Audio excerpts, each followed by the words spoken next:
Before we begin, please be advised this episode contains frank conversations about spiritual, emotional, verbal, and sexual abuse, as well as the systems that allow that abuse to go unchecked. It may also include occasional strong language. For some, these stories may be difficult to hear, especially if you've experienced trauma in a faith context. Many of the people I've spoken with, survivors and witnesses alike, are still carrying the weight of what happened. Some have been in therapy for years, and even now, telling the truth is hard. So if you need to take breaks or step away and come back later, please do. Before we begin, a quick note for listeners.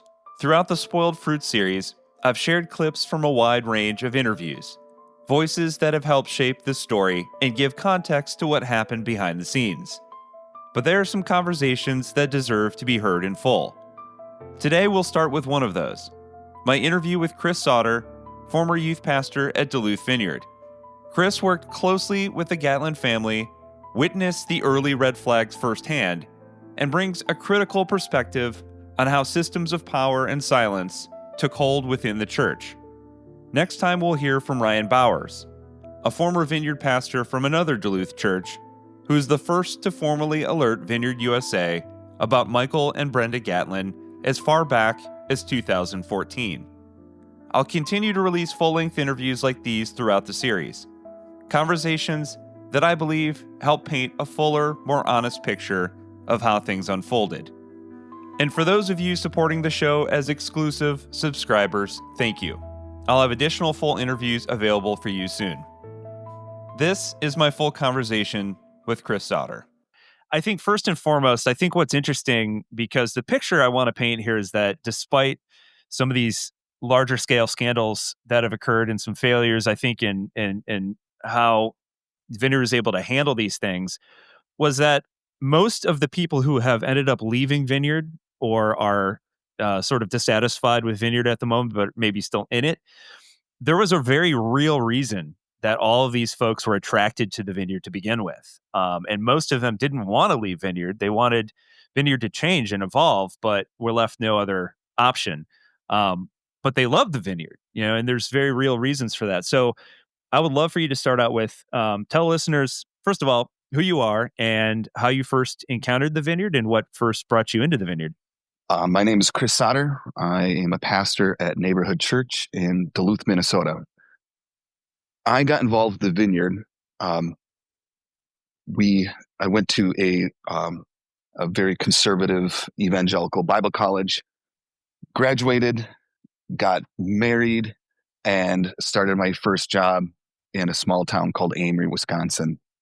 And I was raised as a, in purity culture and as evangelical. So I was new to this whole idea of having sex for the first time, and it was amazing. So having a partner and then being in this church and end up being just an absolutely horrible situation as being a pastor. Very toxic environment. And so I was 22 and talking to my friends. I feel like they're all telling me what I wanted to hear. And I remembered that my partner went to Duluth Vineyard when she was in college. And I said, why don't we meet with Michael and Brenda Gatlin? They don't know us that well. They're pastors. And they could tell us if this is what church is really all about, then we don't ever want to be a part of the church again. So we met with them. We laughed. We cried. And they said, no, that is not normal. And we're actually looking for a youth pastor. And you should come work for us. So actually, when I was visiting Nikki, my partner, Michael Gatlin found out I was going to school to be a youth pastor, and he said, hey, why don't you come work for me for free? And I'm like, who the hell is this guy? Well, then like a year later, I'm, actually employed with him. And I got into the Vineyard because the whole idea of like the kingdom of God, not just being later, but it's also being present, was really, really, actually really new to me. And some of their values and some of their theological takes were vastly different from the evangelical church that I was raised in. And it felt very life-giving. And it was in my time, it felt very progressive, which felt kind of scary, but was scratching something inside of me that has always been. I just didn't have language for it. And so when we started at the Vineyard, it was like 200 people, and it was great. But you want me to talk about why I got in it? Um, Michael and Brenda are intoxicating people. They can work a room and they make you feel alive. They make you feel special. They make you feel seen. And honestly, like walking into that church on a Sunday, it felt vibrant and people wanted to be there. We do like weekend workshops, so people would come for like 4 hours on a Saturday morning and then come back for church. And Michael, one of the best things Michael did was that he could, it's like a trigger word now, but he could cast vision. And I learned a lot about it. He could walk into a room of all these pastors, hundreds of pastors, and say, like, I want all of you to commit to planting 10 churches in 10 years. And I want you to commit this amount of money. And tons of people would do it. And Michael was never going to be able to plant that many churches. And those people weren't going to be able to plant that many churches. But Michael made them feel like they could. And so it felt really good to be working with a pastor who seemed like such a visionary leader. And I learned a lot from Michael and Brenda just about like leadership in general, like organizational leadership. They could lead a large team of people and they could run a really, well, it appeared that it was a really good organization, ended up being terribly toxic. But yeah, I guess that's why I got in the Vineyard. And the Vineyard was, maybe I already said this, but like the forward facing progressive piece felt really good. And then honestly, when I started working there, the church really started to grow. And I've never been a part of an organization that grew so rapidly. And so in that evangelical setting, you feel like a rock star when things are growing, when other churches and other pastors are visiting you and saying, what are you guys doing? We want to kind of like copycat this. You feel a little, your ego feels really pretty fucking good. And so I'm in an organization, the Vineyard, where we are now being nationally recognized. I'm getting invited into these conversations with, who I thought were like movers and shakers in the Vineyard. And we grew up like in a matter of like four years. We went from 250, we were at like around 2,000, and it was wild. And the thing about it is, when you're in a system that a narcissist is a Christian narcissist, is that a way of speaking of someone? A white Christian narcissism. When they say this is the kingdom of God and this is what God is doing, and I'm hearing from God, I feel like God is moving. Vineyard's very big on being able to identify what the Spirit of God is doing. And when they say this is God, this is what we're doing, you believe it. And when you see hundreds of salvations every year and you see new families joining up, you're like, oh, clearly God is doing something, because we have the fruit, we have the receipts, here's the evidence. And the whole time being an empire that was really built just for Michael and Brenda Gatlin, which we couldn't see at the time. But it felt really good to be relevant. It felt really good to be in those rooms. It must have really caught the attention of Vineyard USA as well, because one of the things that I've learned as I've learned more about the Vineyard at large is that each church is responsible for reporting certain data every month in terms of how many baptisms have you done, how many people have you brought to Christ, and that sort of thing. And growth seems to be at the basis of all of it. So you guys must have been getting a lot of national attention as well to go from 200 to 2,000. Yeah, they put out a map. I haven't thought about this forever. And they would put like who had the biggest growth when it came to salvations, or what did we call them? Salvations. And that little county in Duluth was like bright red. And I remember looking at that and saying, man, I helped do that. And it felt really good. And now it feels so like, please remove my name from all of that. But yes, nationally, and we'd have people fly in, like I'm not gonna say their names.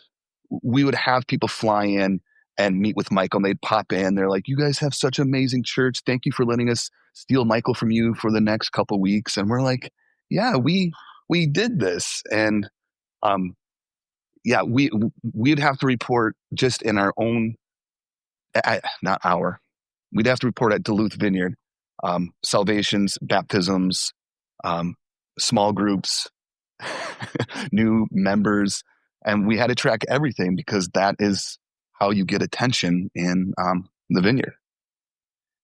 Yeah, and along with that, I think, we can't ignore the financial aspect of it too, because isn't correct me if I'm wrong, but aren't the vineyard dues based on like essentially a sliding scale?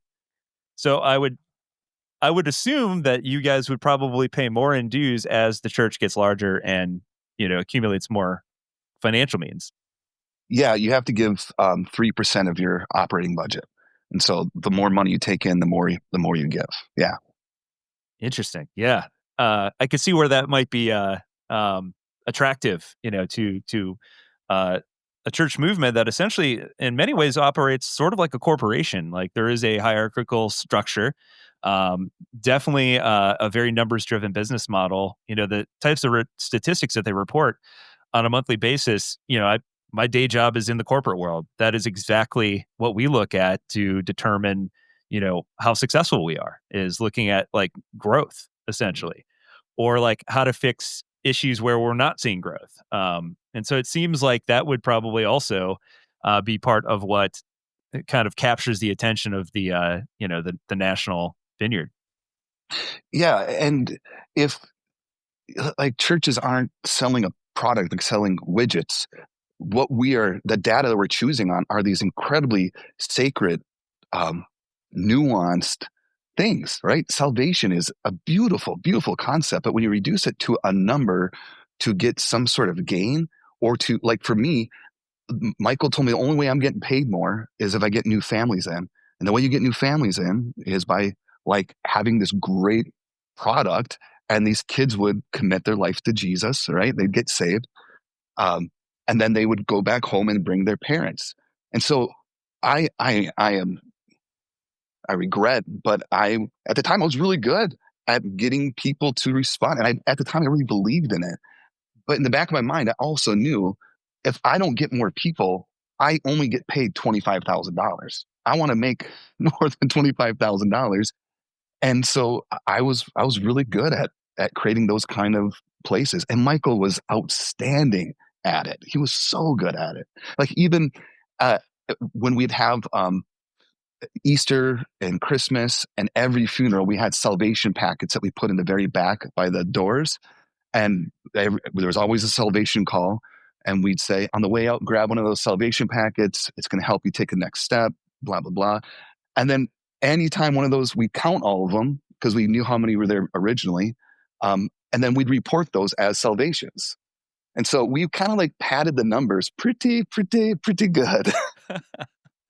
What's interesting about that too, and one of the problematic, I think, components to sort of measuring your metrics in that way is, I was talking to another former Vineyard pastor, Melody, and she mentioned the fact that like, hey, like we live in the Bible Belt. There aren't too many people here who aren't aware of Jesus and who haven't already probably to some extent given their life to Jesus, and so you can't really count them as conversions in that way, So like, kind of more difficult there to find people who aren't already sort of in the boat, and so it makes their job 10 times more difficult to meet those types of metrics because of where they live geographically. Yeah, but again, you can name it whatever you want and still report it as a salvation, right? So if you have kids downstairs and the kids pastor leads them through the what do you call it, salvation prayer, even though they've already done it 17 times, they still report that one kid got saved 17 times. Oh So wow. like, yeah, you can, if you want, I can't describe in the vineyard,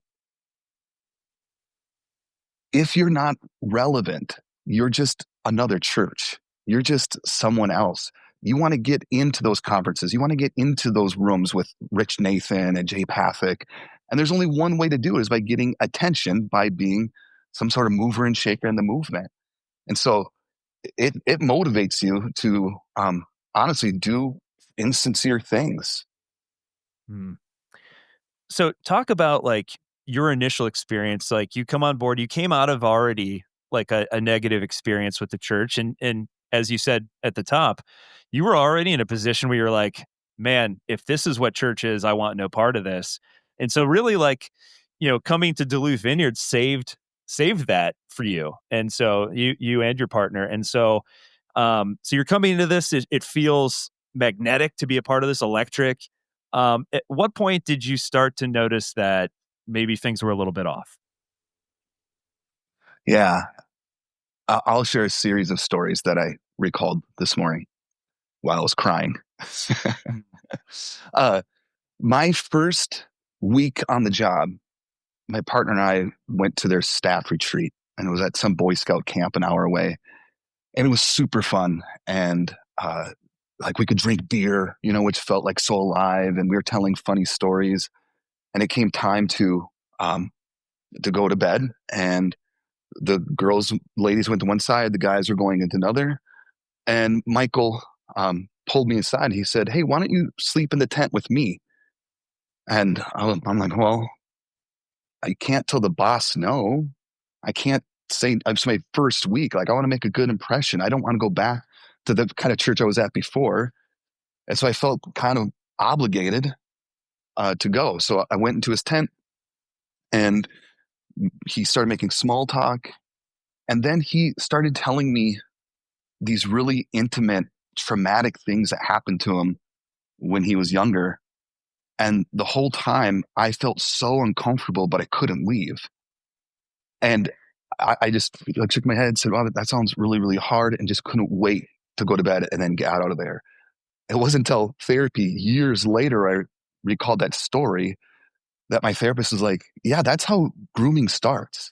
They put this very sensitive, traumatic information that you feel in a way honored to hear it, but at the same time, I'm not your therapist. You're my boss. I'm brand new. I'm 24 years old, right?"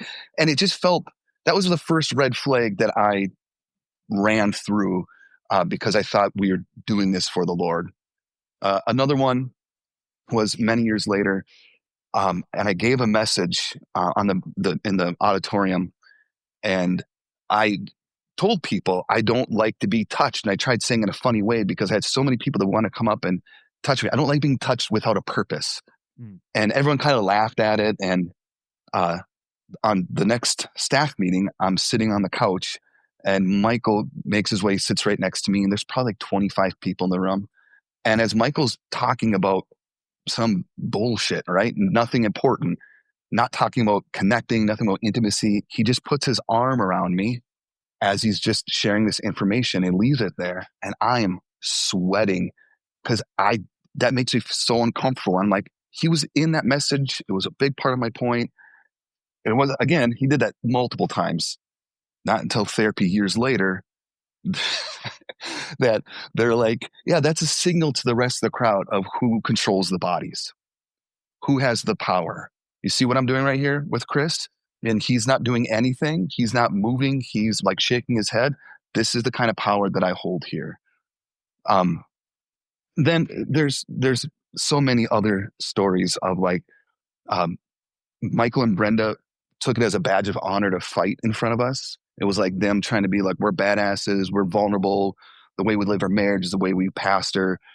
And they would yell at each other, and she would break down crying, and she would like have to walk out of the room. And then Michael would turn and say like, "All right, what's next on the agenda?" And we're like, "What the hell is going on around here?" He would brag about getting other staff members to cry. So before he'd walk into his office, he'd stop by and say, "Guess what? I'm gonna get Jill to cry here," and he would. And he took that as a good, being a good, healthy leader. Another reason that like where I saw red flags is whenever someone on staff would leave, they never got fired. They'd always like, "God's calling me to go somewhere else." And in a matter of like a year, there was like 16 different either pastors or pastoral assistants. Oh man, bullshit names. Would left, and every single time, like our junior high intern, he couldn't handle it. It was horribly traumatic for him. him and his partner, and he resigned and he went to Michael and Brenda, and I was there because I was the youth pastor. And he's crying. He's like, "Hey, I can't wait till I can talk to the students and share my experience. And I really love them. I invested in them." And Brenda looked at him and said, "No, you're not going to do that. We're going to do that. We're going to write up an email. You can put a couple of your own sentences in, but we're going to control the narrative." And they did that with every single person who left because they were afraid. They knew that it was a toxic system. And to give someone the microphone, to give someone the church-wide email, they could broadcast something that doesn't center their best interest. That was a huge red flag for me of like, why can't you trust the person that we hired to pastor all these kids? And now they can't even be honest. And I highly doubt they're going to say horrible, negative things. So this manifested in the worst way possible is when this married couple from a different country moved to the United States to work with the Duluth Vineyard. And they got paid $200 to $500 a month. They got to live in a really shitty house for free. And they got, Michael told everyone who came to work for him or intern for him, at the end of it, you're going to get a letter of recommendation from me, which gets you in every door in the vineyard. Well, it didn't work out. They had a horrible, horrible experience. And leading up to when they were going to finally be done, one of them started sharing with their friends. They built friendships and sharing their experiences. Here's my lived experience. Here's what Michael did to me. Here's what Brenda said about me. And it was so bad. Well, somehow that got back to Michael and Brenda. So we have this final service for this couple, and they got to talk for like a little bit of time. And then Brenda got to talk a lot longer about how great the couple was, but how great the church was. And we did such a good job helping them. And it always ended with sheet cake, which was awesome. Big fan of sheet cake. And what do you call it when you pass the basket? A love offering, right? What a beautiful thing. We underpay you, but we'll let other people pay you. So Michael came and grabbed me, and he goes, "I need you in my office."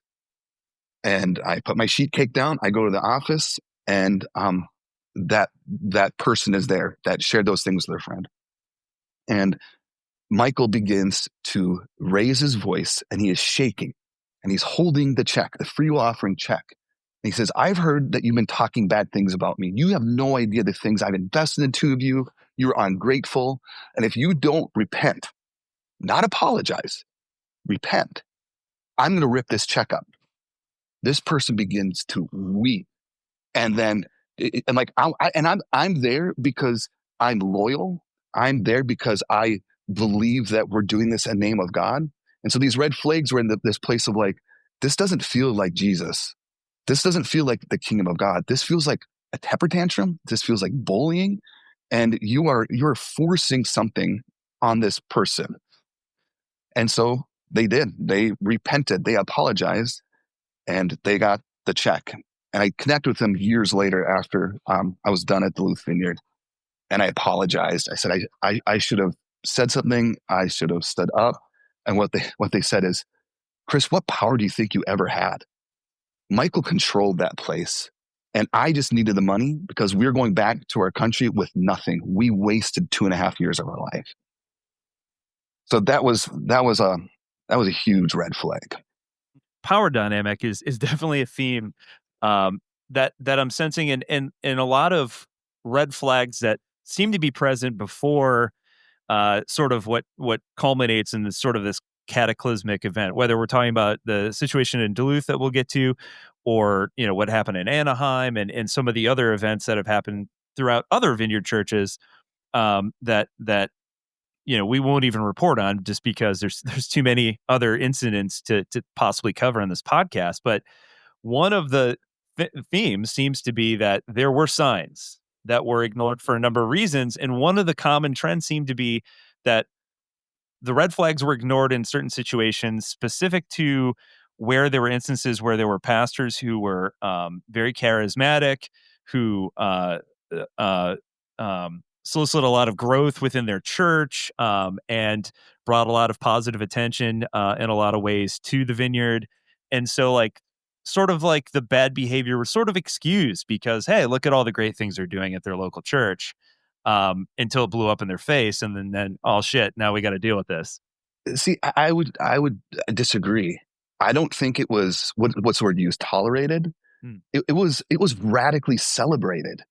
These people, these pastors on stage are these dynamic, amazing, seen vulnerable people. As soon as they get off the stage, they would lose their shit on staff members, on volunteers, because it was all about performing, center my pleasure, center what I want to see happen. The number of times that Michael walked right up to into the sound booth, right? We have professionals doing it, and he put his hands on them and push them out of the way and start moving the things because he believes that he's God's given gift to this church.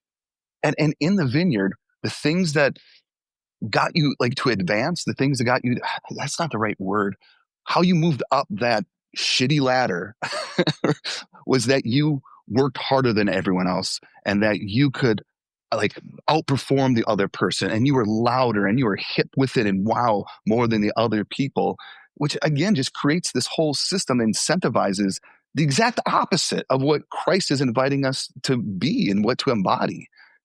And the vineyard does some really, really great things. I really do believe that they're making some change in the world. But what they celebrate and what they reward, and I'd say evangelicalism at large, just feels toxic and feels disgusting. Yeah. Yeah. So talk about, so you're on staff as a pastor, and so talk about when you sort of first came into contact with Jackson. When I was a youth pastor, I had all three of the Gatlin kids, and the two youngest were, and still to this day, are amazing, great humans. Jackson was always out of control. The first memory I have is we're outside and there's like, I don't know, 100 kids, right? There's way too many kids there. And Jackson is throwing something at someone, and I just asked him to stop. And he looked at me and he's like, "Oh, I hate you." I said, "Get inside." So he goes inside to cool off. And he's a hothead. He is his dad to a T when it comes to that. He can go from like 0 to insanely angry in a second. And so I walked into the church to like cool him off. And as soon as I came in, he took a glass bottle and he threw it at me. And it, of course, broke. And I'm like, this is not, what would be the right word? This kid can, like other teenagers. So this is not unique just to Jackson, but he can just go on both ends way too quickly. You never know what Jackson you're going to get, because then he started crying. He's like, "Kris, I'm so sorry. Please let me go outside, hang out with my friends." He's probably, 15. Then another time, my brother, who was one of our leaders, again, did something, and Jackson turned around and choked him. And Dano, that's my brother, said, I knew I couldn't hit him, right? Because he's a minor, but I didn't know what to do. So I just waited until he stopped before he was blacked out. So then I had to go, of course, talk to my boss and his parents. And I have no idea what they did with that. And then, okay. One thing that we had in our youth group that I really loved and instantly regret is we let any of our student leaders, when they were seniors and they were graduating and sticking around, we would invite some of them to come and join the adult team. And it worked really, really well for a majority of them, because these are the people that were deeply invested in the youth group. They knew the culture. They were already leading and inviting people into it and doing small groups. And so it was really, really good. But then when Jackson graduated high school, I wouldn't let him be on the team. But Brenda kept telling me over a dozen times, she'd say, Jackson is made for ministry and no one gives him a chance. Like it'd be random times. We'd be doing like a one-on-one and she would just drop that line. Jackson's made for ministry and no one will give him a chance. And every time I'm like, I don't want this whatever 19-year-old on this team. He's not I can't depend on him. And I didn't like him. He was an asshole, right? And so after so many times, and Jackson was still in town, I'm like, all right, Brenda, would you like me to invite Jackson on the team? And then I went and talked to Jackson, and Jackson joined our team, helping do worship and be one of the adult leaders. And during him as being a leader or volunteer, he acted differently. Like he was always drawn to kids that were in some sort of crisis, some kids that didn't always fit in. He was moving towards vulnerable kids. That's the best way to say it. He could point them out, and he was very good at pointing out. I didn't know at the time, and I'm like, well, these kids seem like these teenagers seem like they're really connecting with Jackson. Jackson always was a very close, touchy person. He was that way when he was a teenager. So he'd come up and put his hands on me, and I'd have to push him off, and that's just kind of who he was. And I never put the dots together. I hate talking about this. There were signs that were there, but none of us thought that it was to the level where he was allegedly sexually assaulting these students. And so there was a time where we had a policy: you couldn't be alone in a car with the opposite sex if they were a minor. And my entire 13 years of doing student ministry there, that was never an issue. But Jackson, one summer, I was driving on 9th Street, and he came by, and he was driving these two teenage girls in his car. Talked to him, and he said, "Dude, you can't do this. It's in our policy. You know this. You understand that this isn't just to protect those girls, obviously. It's also to protect you and in the integrity of our church." And he's like, "Oh, Kris, I'm so sorry. I'm so sorry." So then a couple months later, I don't know, 4 or 5 months later, I'm driving by and see him again with 3 girls in his car. And this time I went to Michael and I said, "This is not okay. I've already met with Jackson once. He's disregarding what I'm asking him to do. Like, no one else on our team would still be on this team. But Michael, like, what do you want me to do?" Which again, power imbalance, narcissistic leader that created, this is how you report up the chain. I would have done this with anyone else. But because he's Jackson, his kid, I felt like this is what I'm supposed to do. And so Michael said, "Don't tell Brenda," which, again, another huge red flag. And he said, "I'll talk to him. I'll take care of it." And that's all I heard. And Jackson was still on the team. And so I assumed that father-son, because Jackson was living there at the time. And I thought it was all going to be okay.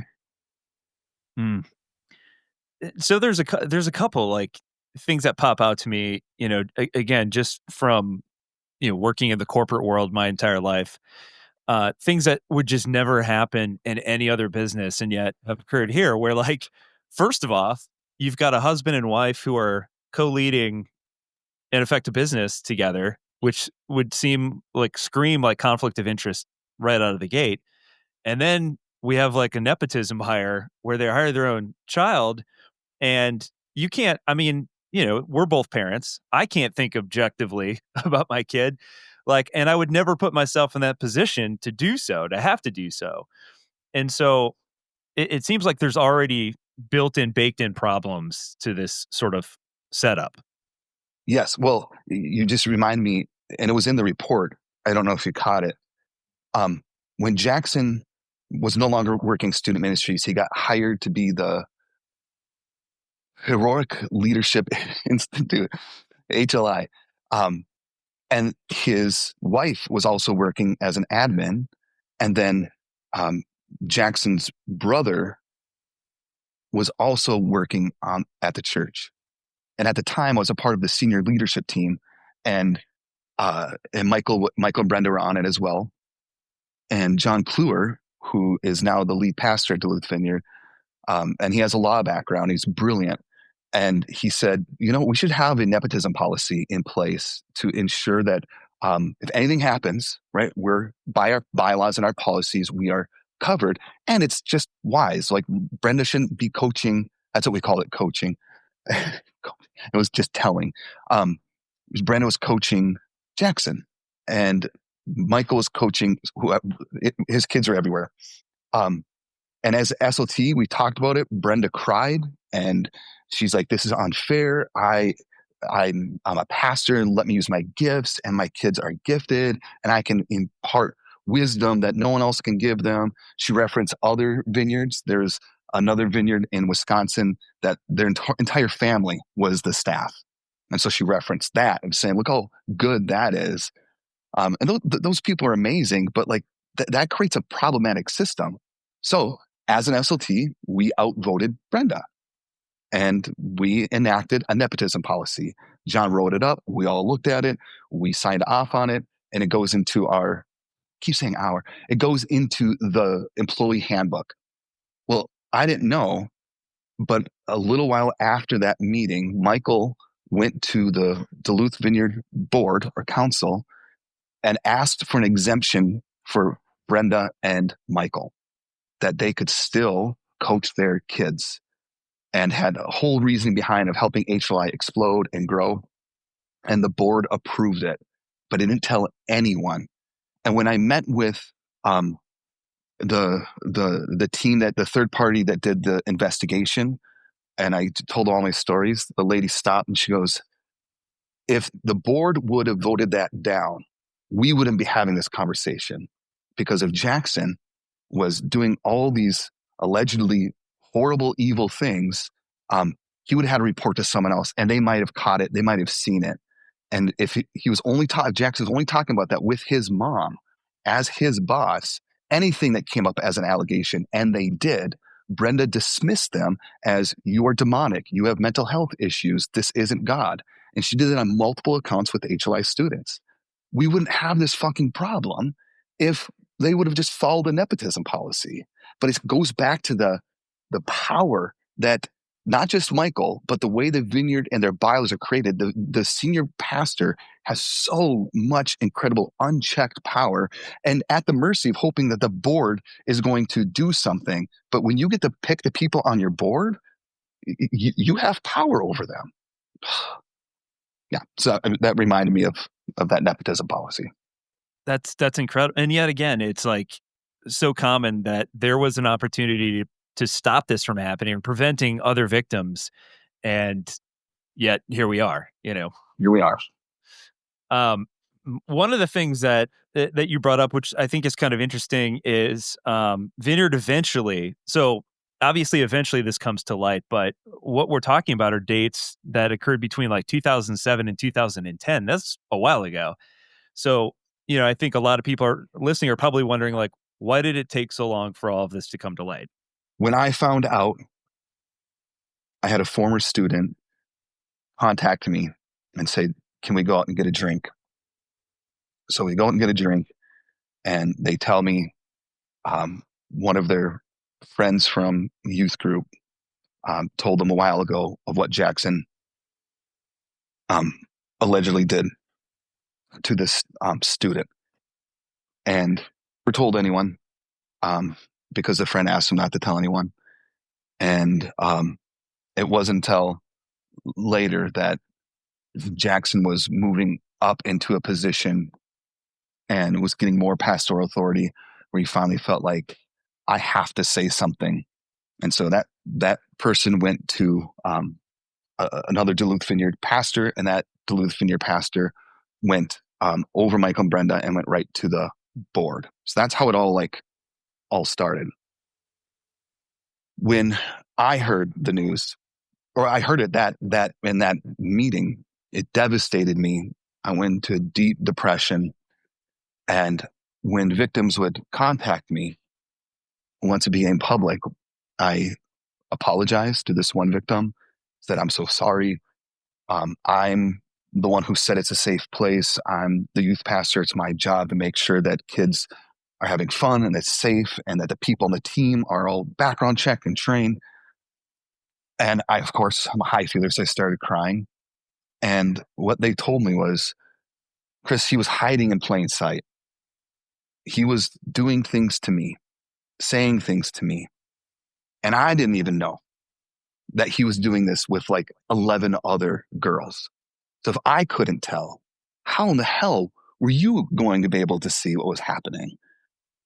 And it was like in most victim stories, right? And I am not comparing at all my trauma to theirs. Trauma's trauma, but like I couldn't even talk about my own spiritual trauma with the Gatlins until I got out of that system. It was like I felt embarrassed. I felt stupid. I felt like at the time, this is just Satan trying to take down the church. And so you disassociate with your body and your feelings. And that's what a lot of victims said, is they're like, we didn't want to hurt the church. Maybe I asked for it, right? I replied to the text. And so that's why it took so long. And then allegedly, there's two moms that said they did confront Brenda and that Brenda dismissed it, saying that you have a needy daughter and she has mental health issues. She has dad issues. And so if that's two stories, how many other stories are out there that Brenda just like protected her kid? Because she told me many times, unrelated to this, but like when it came to school, he would write his papers. She would do his homework because she's like, Jackson's made for ministry. No one's giving him a chance. And anything that threatened what she believed came from God, right? She would handle it. And she was so good at handling situations, sometimes in a very positive way, right? But clearly she had a different agenda. She had a different intent that she didn't communicate with anyone else. Yeah, one of the things that you mentioned, we've had several conversations before now, just kind of discussing the things that you experience, and one of the things that you brought up, and if I remember correctly, is the fact that beyond just the power that that Brenda had at Duluth Vineyard, she was also in a role on a much larger level within the vineyard, right? Like she helped with other potential investigations and that sort of thing. So explain sort of like what that role was and what kind of power she had within that context. So Brenda was first an area leader, which is like you oversee like your like 10 other churches that are close to you. And you offer like pastoral care and you lead the meeting. But then Brenda got promoted to be a regional leader, which she oversaw several states, which would be 50 or 60 other vineyard churches. And if anything happened, they'd have to report to Brenda. And Brenda was one of two female regional leaders. And so she, as she should celebrate that. She should own that. A vineyard is a place that, everybody gets to play, but it's like 80% white men that do all the work. Maybe probably a lot higher than that. And so as a regional leader, Brenda had so much power over not just what is happening, but the narrative, the stories that would be told, all went through her. In the same way that, like that junior high intern couldn't tell their own story, Brenda would retell stories that, funny, the vineyard always came out like really, really shiny, smelling like roses. So Brenda had a lot of power. And then Michael was the national church planning director. So, which was one of the three paid, at the time, only one of the three paid jobs that had a multi-million-dollar budget. And so Brenda had the regional power. Michael had Michael was a national church planning director, but which in a church planning movement is that you're like the fucking coolest guy in the room. And so they had unchecked power at a national level, and they could influence what was happening in Nashville Vineyard. Wow. So other churches could potentially and were bringing potential sort of internal vineyard investigations into different allegations to Brenda, and Brenda is the one who's sort of overseeing this. Is that I can't speak to anything. I don't have any information of like, hey, this church in Hillsdale, Illinois went and Brenda shielded it. But the way it's set up, theoretically, absolutely. Yeah. yeah? Like she could, any crisis that happened would go to, and it's in their policies, would go to the area leader first, and then the area leader would contact regional leader, and regional leader would contact pastor and their board. One of the things I think that's interesting to me, and like you kind of mentioned this at the beginning too, and I think that's exactly right. Where you mentioned the fact that some of the issues that we're talking about are not in any way, shape, or form unique to Vineyard. I think it's probably pretty common. I mean, we've seen there's certainly been some other documentaries and things that have come out about other evangelical sort of megachurch groups like Hillsong. I think we've probably all seen that in the news. But the common thread throughout seems to be that there's also this issue where sort of we'll say God's law is sort of supersedes man's law. And what I mean by that is that in a lot of these situations, as some of these things come to light, a lot of it is sort of viewed as we can handle this internally prior to maybe involving law enforcement. And that seems to have created a large issue, obviously, because some of these situations, like when we're talking about potential, um, sexual assault or allegations of, minors and that sort of thing, like that feels like the thing that immediately goes straight to law enforcement. And yet, in most of these situations, that's not what happened. No, because when you really do believe that this is like manifest destiny, when you really do believe, and Michael and Brenda did believe it, that we are called by God, and anything that would come in opposition to that clearly wasn't God. When other members or staff members that would quit, and then even like that intern I shared about, and they would just speak about their own lived experience, and it was negative, they were met with instant shame and instant punishment and exclusion. Right? No one on staff who resigned for any reason, or very few, ever stayed in the church, because once you get behind the veil, you see the bullshit that it is, then you're like, I want nothing to do with this. And so the number of times I watched Michael and Brenda try spinning a narrative, spinning something to always make the church look good. They were excellent at it. So yeah, they in the Vineyard and evangelicalism, maybe even other as well, they're excellent at choosing the church over people. Hmm. Which seems kind of contradictory to Yeah, everything we not a do around. fan. No. Um, what's interesting, and I want to spend some time talking about this because I think this is important, and it goes back to sort of the story that I'm trying to portray within this series, which is that yes, it's easy to talk about some of these like very scandalous uh, situations and kind of shed we'll say negative light on like the Vineyard in this case, but really the story isn't that. These are just byproducts of some of the issues within the system. When, as you said earlier, and I believe this too, I still have friends. I mean, Vineyard is has a very strong hold on Columbus, Ohio, where I live. Huge Vineyard church where you mentioned Rich Nathan um, and Jay Pathak both come from the Columbus Vineyard here, and there's a billion offshoots, church plants around the city. So definitely, very, very popular in my neck of the woods as well. But I know a lot of people who either work to some capacity in leadership or just attend, who are great people who uh, who love the vision of the Vineyard and are trying their best to follow the teachings of Jesus and do good in the community and and that sort of thing, who feel like innocent bystanders caught in the crossfire of sort of this power structure and this ineffectual response to when trauma happens.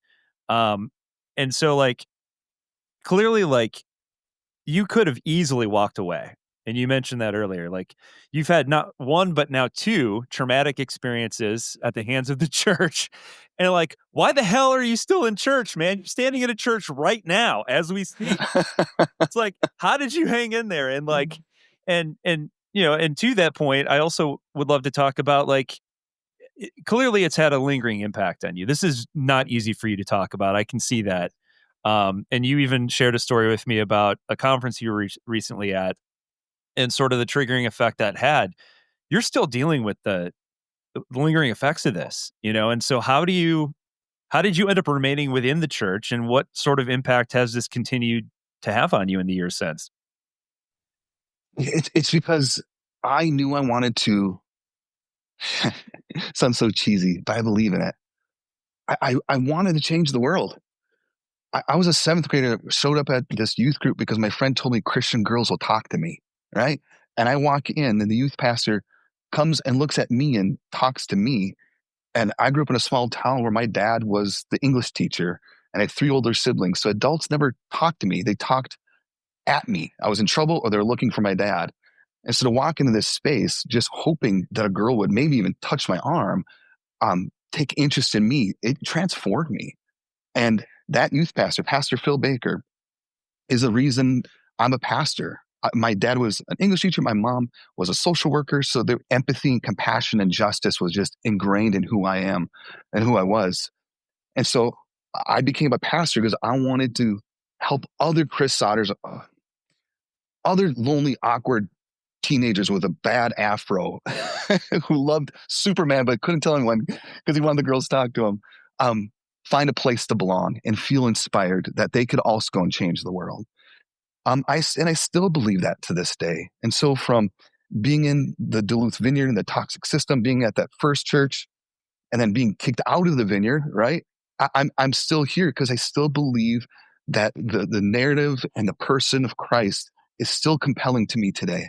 And I still see in our awkward, small, beautiful, life-giving church that people are still being transformed. And that's something I've given my life to, and I'm going to continue to do it because I deeply believe it. I love that. I love that. The fact that despite everything that you've experienced, that at the core you still believe in the original mission, and the ability for you to sort of separate. And I had my own experience with this as well, very different sort of negative experience, but my dad's a pastor, retired pastor, and when you're a pastor's kid, you tend to see the politics and that side of things, the very ugly side of church. You're like, I don't like this. And definitely had plenty of opportunities growing up to see the ugly side of things and be like, you know what, I want no part of this. But there's something that always sort of drew me back to it. And it took me a long time, and I'm sure you as well, to be able to separate out the bad actors from the thing itself. Yeah, bad actors and also bad um, theology and bad values or unhealthy values, I'd say.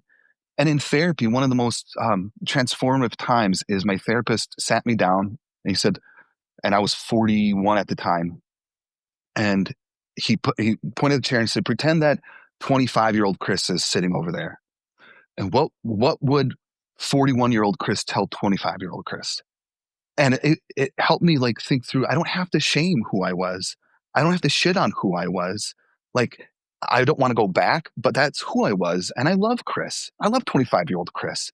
So I began to cry and just say, "You are good. And that dream of changing the world, you're going to continue to do it. Even when you get older, just stick with it." And so in my deconstruction, of course, like everyone else, it started with anger and rage and want to burn it all down. And that happened when I was planting a church. So I'm having all these feelings, I'm having all these questions, but still getting up on the stage and still processing in a healthy way, right? And still creating place for other people to process. So that helped me a lot to not hate on previous Kris. Like all the other versions of Kris were beautiful, nuanced, complicated, dipshit things, toxic things. So I participated in that system. No one made me, but I couldn't get to where I am now, where I love who I am now. And I love the way that we get to lead this church now, and inspire people. So it's just that evolution of we can know better and do better and be better. I love that. I kind of skipped this part by accident, but talk a little bit about, like, ultimately you left Duluth Vineyard. What was the final sort of straw that broke the camel's back that you realized, like, this ain't getting better. I got to get out of this. Well, I don't think I've shared this story with you. Um,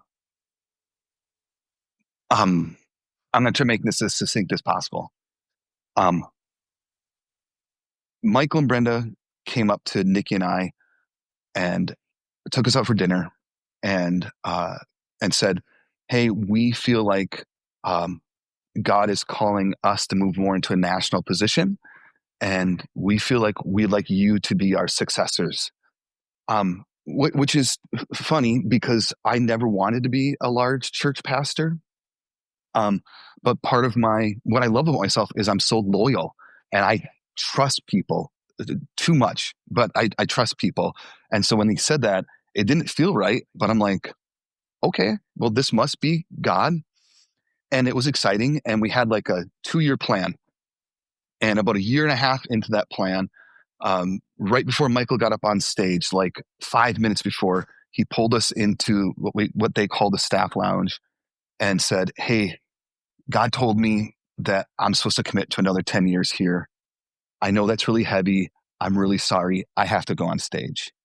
And we felt 30 seconds of like devastation and loss, and then looked at each other and were like, "Oh God."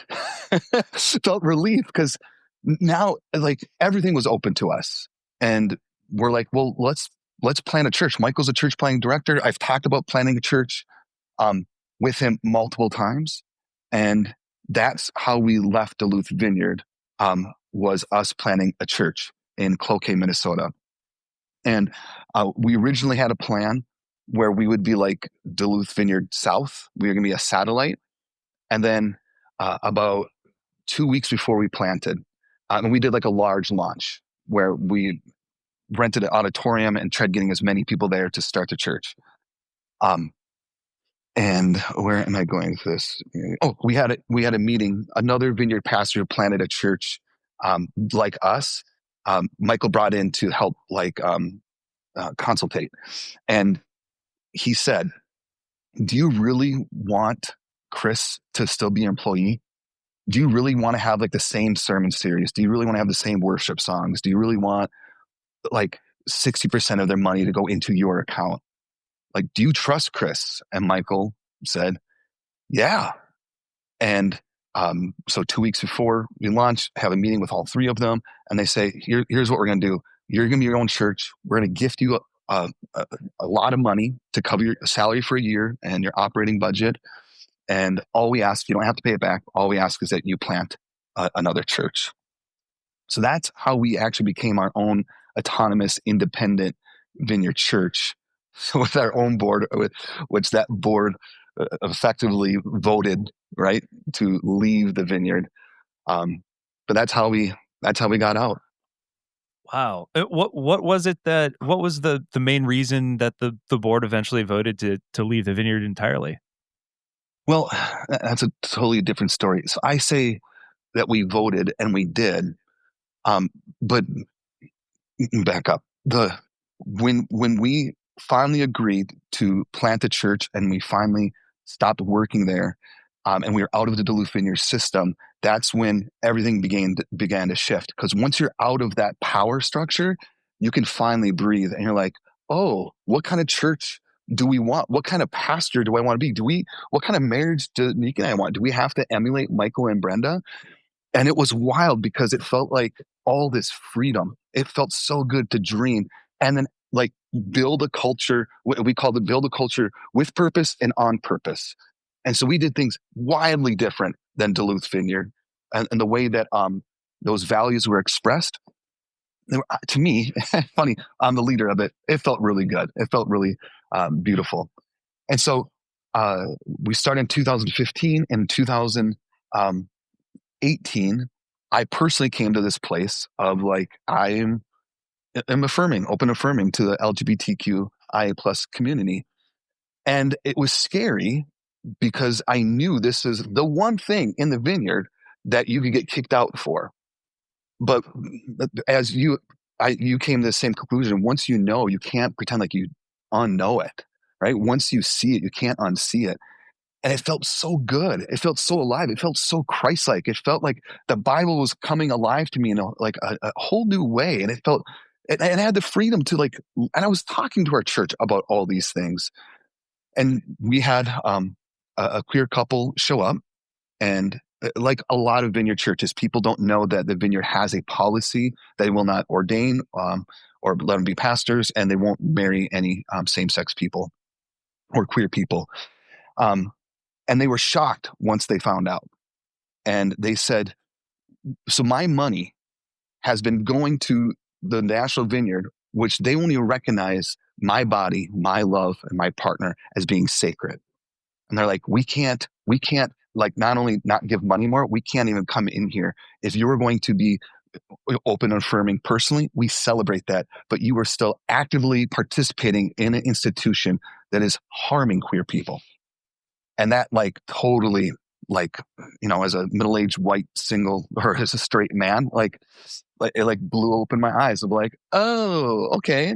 So Nikki and I set up a meeting with Michael and Brenda, again, because she was our regional leader. Another pastor at Duluth Vineyard was my area leader, and we were a church plant still, and Michael was a national church planting. So all the people that I had to talk to were my former bosses.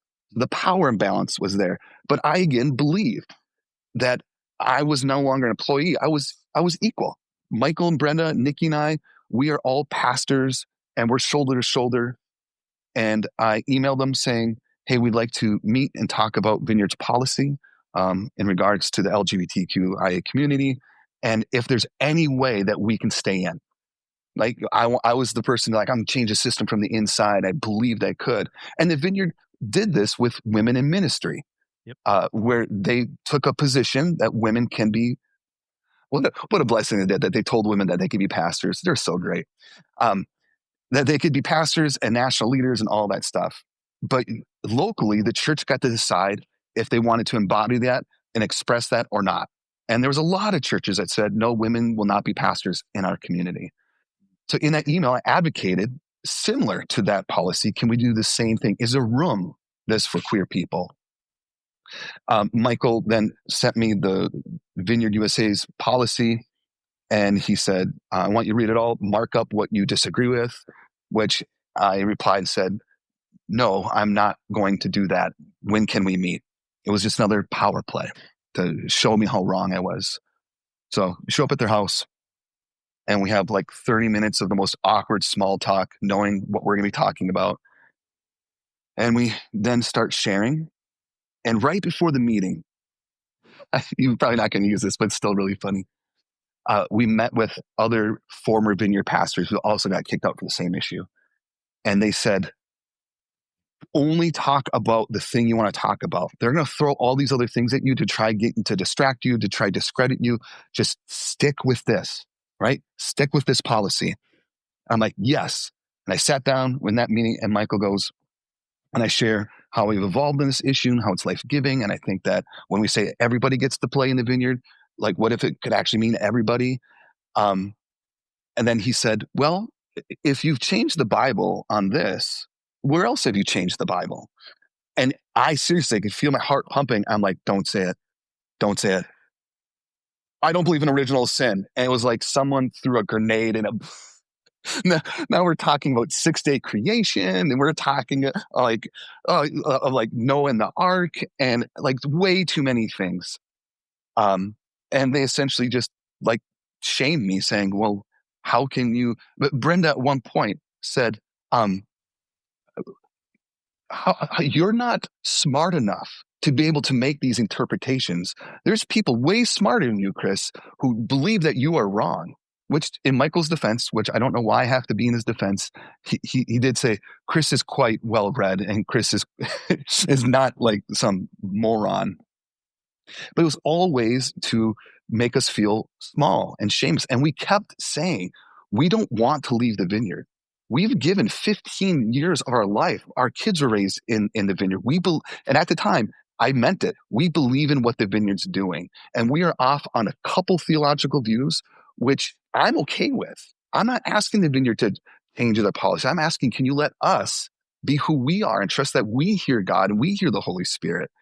And their response was, that's great. You can either repent. That's a common theme. You can repent. You could pretend like this never happened and just stay with the vineyard policy, or you can leave. And that's what they gave me as options. That's what my regional leader, and that is what my national church planting director and my former bosses gave us. So when I say we got kicked out, they left us no option. They were not willing to work with us. And I understand all the reasons why in an organization, power and money, all in the name of God. And so we held an emergency board meeting, and it's funny. We constructed the board with people who were bleeding heart liberals like ourselves, and with other people that were very conservative, like way more. And I don't believe conservative is bad or evil. It's just different than where I'm at. And so I thought, Nick and I said, unless we get 100% participation with the board, with the staff, and the leaders, if there's like anyone says, I don't know about this, then Nick and I said, we'll resign and we'll let Brenda come in and be the new pastor. And the board, I had a 45-minute discussion, and every single person said, yes, we believe in this kind of community. Even though one person on that board disagreed with our theological point when it comes to queer people, but said, I've always wanted my kids to be in a place where there can be different values and everyone can still belong. So beautiful.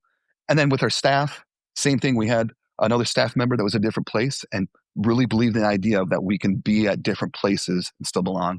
And then with our leaders, I had one person on the council, on our board. When I told him this, he said, wait, we're not an open affirming church? I'm like, my man, no. He's like, if I would have known, I would have never stepped foot in this church, let alone be on the board of this church. It was wild. It was really, really wild. And so it felt alive. It felt great, but it was also full of loss. And as you've heard all these stories, full of grief. There was people who were very, very, very angry, and I don't blame them. I don't like how they process their anger. I don't care for that, but they're entitled to that. And then we had people who just really wanted to be vineyard, and there's a huge vineyard 20 minutes away.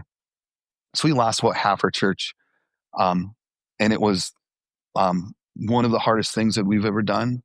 But man, it is the most liberating, honest, vulnerable, authentic thing to be able to stand in front of our church and say that the real you is never a threat to God, and actually believe it, and that it can be included and be embodied by just infinite amounts of people. I love that. And it felt for the first time when we went through that of like, I'm not thinking in my head of like, oh, I can't say this because that might mean this. And I can be who I am. And there's a lot of people who don't care for me. I'm okay with that, right? But I don't play the pastor game anymore. I don't play like I'm going to tell a half truth. I'm not lying. I'm just not going to tell you the whole truth.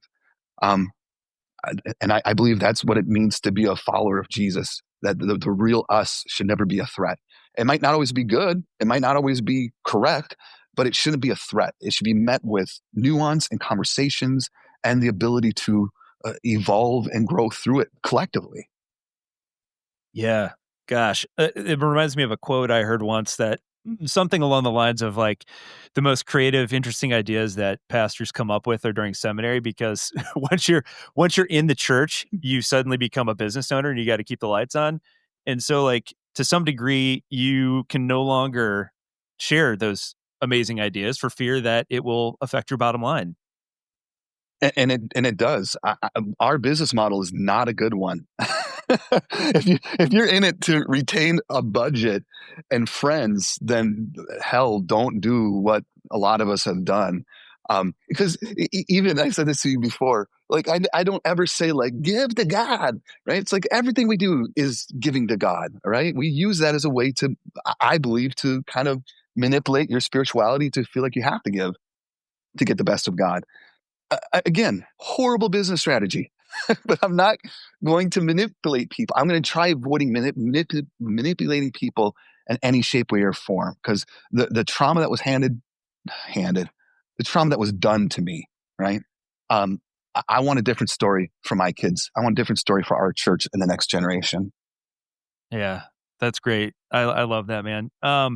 Just a couple last things that I had on the list here. So to try to cover is obviously there's an ongoing court case now with the situation at Duluth. I believe he was indicted on 10 counts and still has yet to go to trial. What has happened in the aftermath of that coming to light and formal charges being filed? What's come to light in terms of the case, Duluth Vineyard? Yeah, Duluth Vineyard, I think, is probably the thing that I'm kind of most curious about because obviously all of a sudden this comes to the forefront and questions are being asked. I know there's an internal investigation that is being done or was done by Duluth Vineyard itself, and then they also brought in a third party group, I believe, called Grace, if I remember correctly, Yeah. to launch an investigation. So obviously a lot of questions being asked. So what has been sort of the result of that? I everything I know about Duluth Vineyard, since I'm clearly out of it, has come from some staff members, has come from the clearly the new senior pastor, um, but I can't speak with any kind of authority on it. So, um, could it be hearsay? I'll share it with you, and then you do what you do what you want with it. That's fair. Um, and the trial has started. It's just getting hung up on. I've gone to every one. Um, did I tell you what I said to Jackson? No. I'm a very anxious person, so being in that room with Jackson and then also seeing the victims, right? Is it showing up? I learned from another activist. Activism, the most important thing in activism is that you show up, and so I felt this is how I can support the victims. That I can show. I couldn't show up from before. I can get my ass into that courtroom, and I'm sitting on the edge, and I'm sweating, and my hands are shaking, and Jackson's leaving, and because he's the first to exit, and for whatever reason, he looked at me, made eye contact with me, and the first thing that came out of my mouth, I said, "Fuck you." Not my greatest moment, not my worst moment, and it just came out. It was so funny. Um, so what happened? From what I know, it's happened at the Duluth Vineyard. Let me see. Is when allegations came out, Brenda denied them, and this is all on their website. Have you gone through like all the emails? So there's the official document, and then if you go to somewhere on their webpage, you'll see it like see our response to victims or whatever they call it. And then there's like 15 links you can click. And one of them goes through the um, with data and in chronological order how they handled it. And it's emails that Brenda sent to the board and what the board did, what the minutes were. It is wild. They'll give you way more context than just me. Because they walk through how they let Michael and Brenda go, or they fired them. To their credit, So they've been very transparent. super transparent. I applaud them. There's according to the victims, what they shared with me, there's definitely some room for growth. Right. Hopefully, this never happens again. Um, So when allegations came out, they they they did not suspend Michael or Brenda. Brenda was no longer working for Duluth Vineyard. She was employed by the National Vineyard full time, but still had connections to Duluth Vineyard because the way she got paid was through Duluth Vineyard. I don't understand it. It sounds even super sketchy. Um, and then Michael was not a part of any of the investigations. He was not privy to information, but he was still leading the church. And it was Michael who came up with the idea of bringing in that grace team. Michael had some really good ideas with some really well intentions. But when the allegation came out that mom reached out to Brenda, that's when they put Michael on paid leave, and again had no longer access to be a part of the church or any of that stuff. And then when more and more information came out, they National Vineyard suspended Brenda, fired Brenda. But here's the thing, and I don't know if you want to use this or not. In their bylaws, when Michael was fired, or he resigned before he was fired, Brenda became the acting lead pastor, which led the SLT and led the board. Brenda didn't know, but in that short term, she could have stepped in and fired the investigation team. She could have let the entire board go and put other people in. Isn't that nuts? Wow. I mean, the fact that you can even handpick the board is remarkable, because that also insane. seems like a conflict of interest to me. But hey, whose interest? They're not worried about other people's interests. So from the conversations I've had with a couple of staff members that I still talk to, is that a ton of people obviously left, but there's still a good group of people that still believe in the work of what the Vineyard was trying to accomplish. A lot of grief. They did a whole series on what's the word when you're grieving. Anyways, Brenda shamed the board and saying, who do you think you are talking to me? I'm called by God to lead this church. And now you're putting restrictions on who my son can talk, because they said he can't go to small group. She's like, he has all these allegations that are not true. Now you're removing him from community, and he needs his community. Like, she's just blinded at what really happened with Jackson, and she's still trying to control. And she said, you should let Michael and I take care of this. This is what we do professionally. This is how we've led the church. So she's trying to take the power away from the board and away from Grace so that she can step in and do it. Oh, you're gonna love that, dude. wow. And I'll so, send you the link. Yeah, I appreciate that. Yeah, definitely be taking a look at that. But obviously, eventually, the power does get taken away from them, and law enforcement becomes involved, and formal charges are filed. And obviously, there's been a huge cleanup, so to speak, in process, where there's been a lot of soul searching, and a lot of how did this happen? How do we allow this to happen? Obviously, when these sorts of situations occur, a lot of questions are being asked. And to your point, we have 10 counts, presumably 10 victims, but we don't know if there are more than that. Those are just the 10 that came forward. And so, it may be years before we finally sort of understand, if ever, the true impact that Jackson had on, this church and this community. I don't know, and maybe you can't speak to this, and that's fine. There's obviously been a reaction by Vineyard USA. They've put out their own statement. They brought in an investigatory group initially, one that was sort of seemed to be more widespread than just what was going on in Duluth, because they also brought in folks, I know for a fact, that they interviewed folks within some of the churches within Columbus, Ohio, for example, like where I live, and talked to some of the people who had come forward with some allegations over the years here. So it seems like initially they were trying to do a pretty large investigation. We need to look into all of these different allegations from all over Vineyard USA.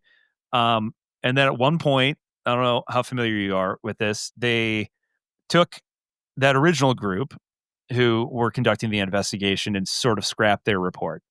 And then they switched to another group called Guidepost. And so Guidepost kind of took over.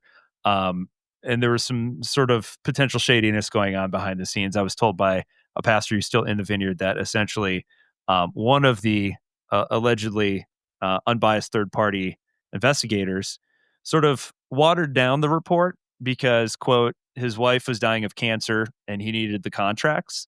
How can you even make that? You can't even make this stuff up. Like, and so, so who knows to what extent the final report was effective. Like I said, I kind of shared with you at the beginning, the very first point on here, and I have it, is, they recommended, formal ordination. And there were some good pieces in there where they were very, very honest about the fact that, like, you guys do not have a good reporting mechanism in place. You need to have access to that link, like, large and in charge on the front page of your website, so people know where it is and where to go. It now goes directly to this Guidepost group as opposed to through Vineyard, so it goes straight to a third party. So there are some good things that they've done, but along with that, it does seem like there's a lot of disgruntled pastors who are still within the Vineyard who are seeing them sort of leverage the situation as a way to sort of consolidate power and gain more control than they previously had.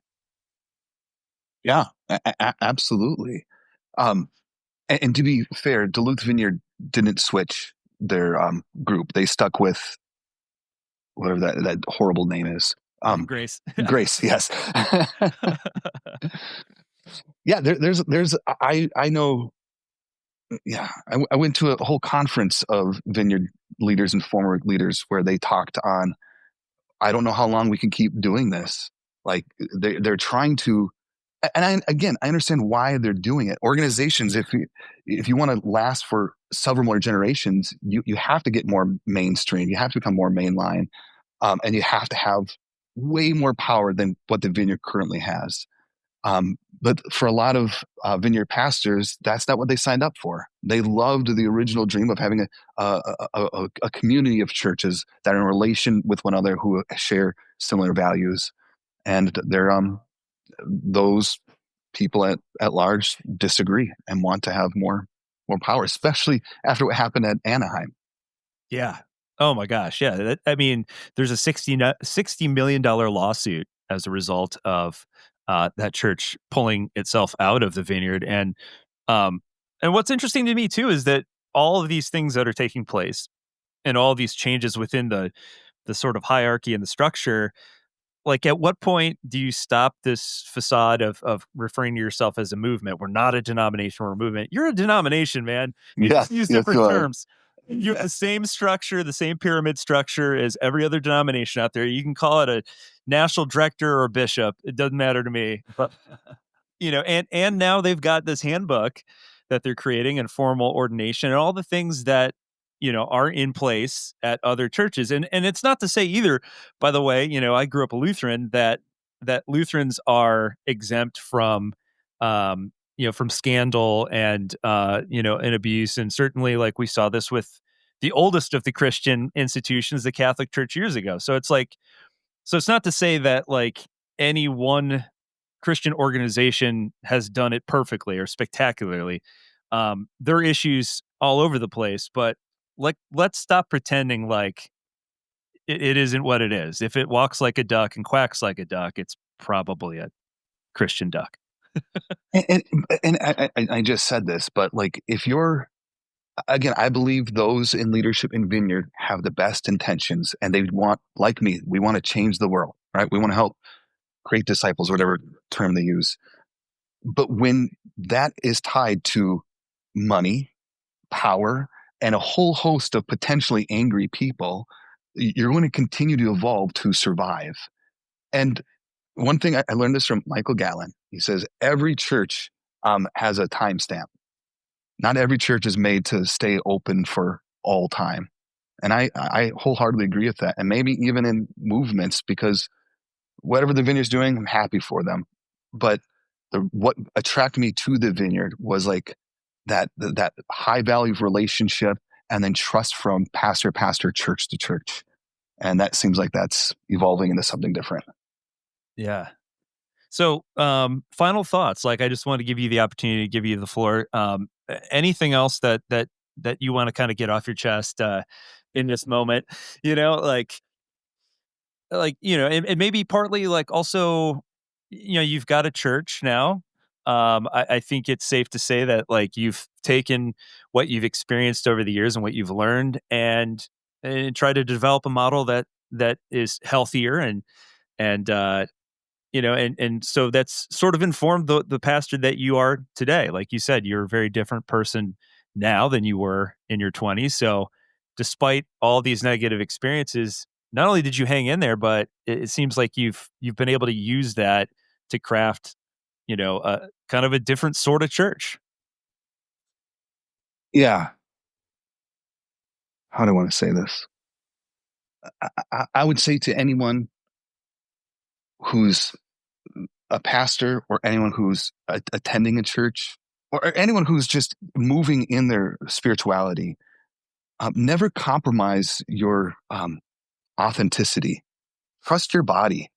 And when you begin to have shifts in your theology or your beliefs or your values, it feels fucking scary as hell. Because everything that you had and everything you're holding, you believed it was true, and you got life and friends and money and influence. And when one of those things begins to change, trust your body, and trust that, yes, it's going to be hard, but on the back end of it is the most liberating, flourishing you. And not only for you, but there's a whole host of other people who are in the same space as you that are waiting for someone else to speak, waiting for someone else to move, waiting for someone else to act. So trust your body, and you will endure the pain. There will be loss. One of the wisest things that Ken Wilson and Ryan Bowers, to drop names, both kicked out of the Vineyard. And they asked me in a matter of 15 minutes when we were going to announce this, they said, do you have 6 months salary saved? I said, do you know what I do for a living? No. They said, do you have a good doctor that you trust? Yes. Do you have a therapist that you use? Yes.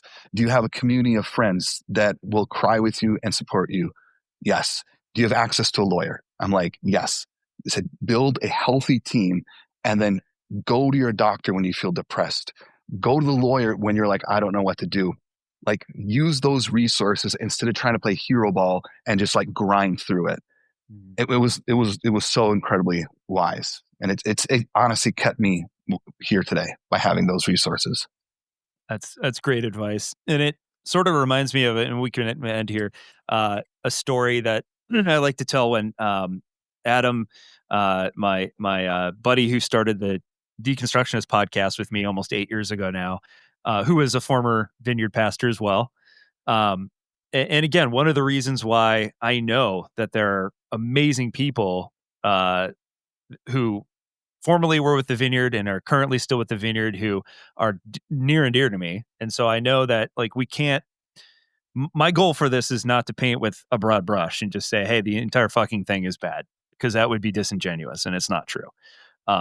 Unfortunately, as is always the case, it's a small few with a lot of power who kind of ruin it for everybody else. And so, but anyway, I had this, established this beautiful friendship with Adam through a Vineyard Church, and we started this podcast, asking questions and trying to leave space for people to wrestle with their faith and ask questions, whether they're theological or whatever the case may be, but create a place where they're not going to feel alienated or shamed, or any of those things. And so when we first started, we felt very fortunate that we were able to get guests to come on who we had no business even reaching out to, who for whatever stupid reason agreed to come on our stupid little podcast, two bums in a basement in Ohio, and we were so grateful that these people, who were, some of which were like best-selling authors and award-winning, individuals, whatever, we had no business talking to these people. So all that to say, we've always felt indebted to sort of this community that we found. And so anytime anybody would ask us to be on their podcast, if we could do it, we would do it. Absolutely. 100%. Like if you want us to come on, great. I don't know why, but sure. So we went on early on, and we learned a very important lesson about vetting. So we end up on this podcast, and the story that I tell is it's funny now, but in the moment we were like, "What the hell?" It was two co-hosts, man and a woman, and we had been in contact with the female podcaster, and she was awesome, super nice, had great conversations where they were like, "Yeah, sure, we'll do it." We get on, we had no contact with the guy until we started recording. And so she kind of intros us, and then he gets on, and immediately it felt like drive time radio. It was like, hey, and this guy, and he would not shut up and would not let her talk. And it was completely annoying in and of itself. But then he introduces us as, we got Adam and John, the bad boys of Christianity. You're like, what? So immediately I'm looking at Adam, and Adam is just pissed. He's just pissed. Like, what did we get ourselves into? And the first question right out of the gate was, we had hit a vein with something when we first started, because there weren't a lot of sort of deconstruction-esque like podcasts out there at the time. It was like us and the Nomad podcast, our boys from the UK, and like the Liturgists, maybe a couple others. Now there's just too much content probably out there, but at the time, like we kind of hit a vein. And our podcast kind of took off in a way that we never expected. And so they saw us as a source to figure out how to get more butts in seats. That was their whole goal. Only that. Like, how do we get the attention of the kids that you got the attention of and get them to attend our church? And Adam went on this like 20-minute rant about how if that's your goal, then you're doing it wrong. Like, the whole goal is just be authentic. Be authentic, follow the gospels, be loving, love everyone. And people will organically show up for that. Because by phrasing it the way that you just phrased it, how do I get people to show up? You are peddling bullshit to people who can see it for what it is. Like you're trying to sell a product to people who can smell a used car salesman, and that's why they're not showing up. Like, just be real. Be authentic. Admit occasionally you don't have all the answers, and that's okay. And like, that's not going to ruin your faith, and people will show up. And like, what you're doing makes me think of that conversation all those years ago. So I appreciate what you're doing, and I appreciate you coming on and talking to me. So, well, it's my honor. Thank you. The views and experiences shared in this episode reflect the personal perspectives of those interviewed and do not necessarily represent the official position of any organization, past or present. This podcast is for informational and storytelling purposes only, and is not intended as legal, clinical, or professional advice. If you or someone you know has experienced abuse in a faith-based context, we encourage you to seek support from trained professionals and survivor-centered organizations. Spoiled Fruit Faith and Power is hosted and written by me, John Williamson, and is a production of John Williamson Productions, LLC. Thanks for listening.